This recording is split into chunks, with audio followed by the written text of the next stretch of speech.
Bom, vamos falar de G20, continuar falando a respeito dele, porque o presidente Lula passou a presidência do bloco para a África do Sul. Emocionado, o líder brasileiro relembrou Nelson Mandela.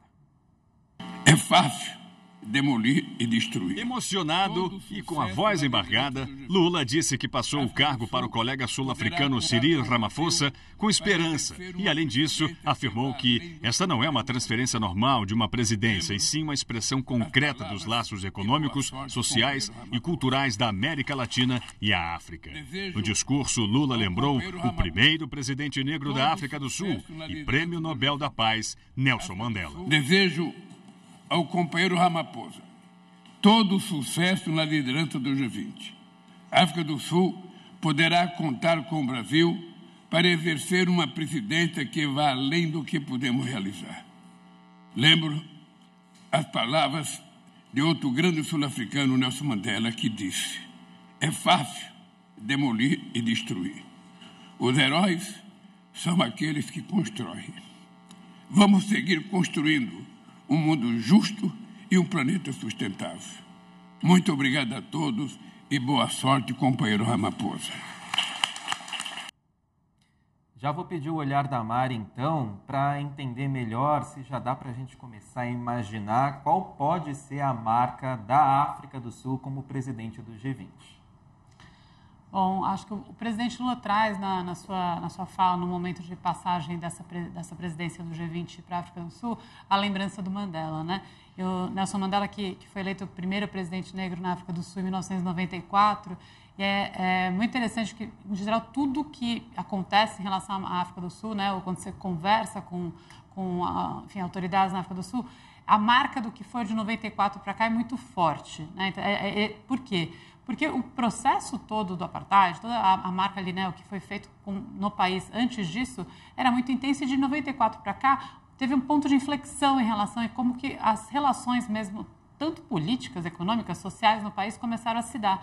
E não é uma coisa que é de uma hora para outra, né? Você não transforma um país de uma hora para outra. Então, desde 94, estamos falando de 30 anos, mas são 30 anos ainda não resolutos e muito intensos na busca por você resolver problemas de segregação, de alteração no processo de patrimônio dentro daquele país, no processo de, enfim, incorporação de um grupo social que tinha sido escanteado para dentro de toda a lógica, tanto política quanto econômica. Então, quando a gente pensa nesse processo que eles vão passando e olha o G20, isso que a gente vem conversando, que o G20 tem incorporado cada vez mais, não só o seu tema principal de fluxos econômicos em geral, mas também como que esses fluxos acabam tendo contatos importantes com a questão social, com a questão ambiental. Acho que esse encontro com a África do Sul, que vem do seu próprio aprendizado, né, parece que seria talvez uma marca meio de continuidade do fortalecimento dessas agendas dentro do campo econômico, só que agora com o conhecimento e com os desafios que a própria África do Sul já incorporou dentro da sua agenda, né? E que vem se debatendo com ela.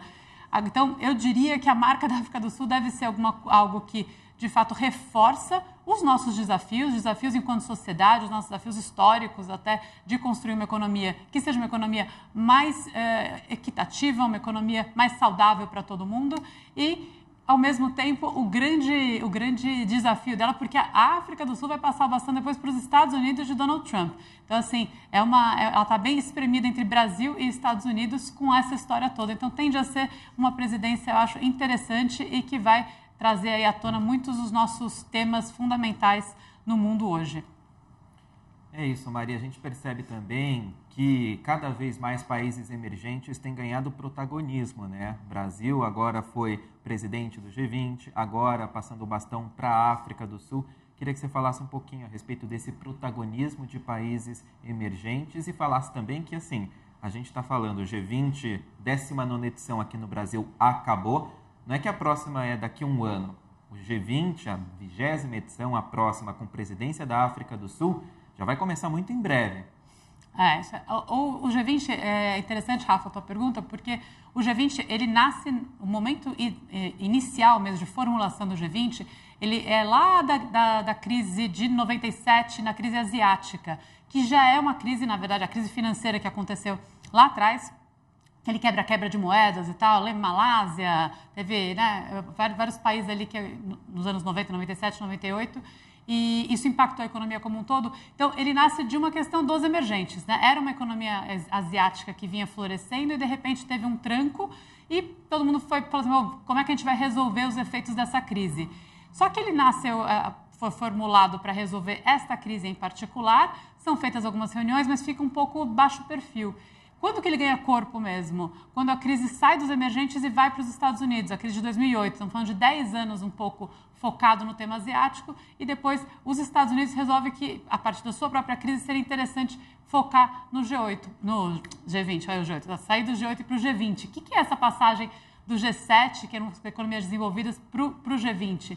É a hora que talvez tenha esse encontro mesmo de que, olha, não dá para pensar só nas economias desenvolvidas. As economias emergentes realmente são, elas fazem parte do jogo e definem o tabuleiro de uma maneira muito mais forte do que vinha antigamente. Então, esse protagonismo que a gente está vendo agora, eu acho que ele é parte dessa construção histórica que demonstra o quão conectados a gente está, tanto do ponto de vista econômico em situação de crise, mas também do ponto de vista das consequências do fluxo econômico, consequências mais lentas, mas muito importantes e que emergem profundamente, repetindo a questão das grandes desigualdades e a questão das mudanças climáticas. E aí, enfim, o protagonismo veio porque onde estão os maiores efeitos aí das desigualdades e da questão climática? No sul global, e aí não tem como não escutar. Então, eu acho que esse protagonismo também reflete um pouco a importância de se pensar em elementos de coordenação, que é o G20, que considerem quem está sofrendo mais e, ao mesmo tempo, quem tem condições aí, de afetar as possibilidades de construção de solução daqui para frente.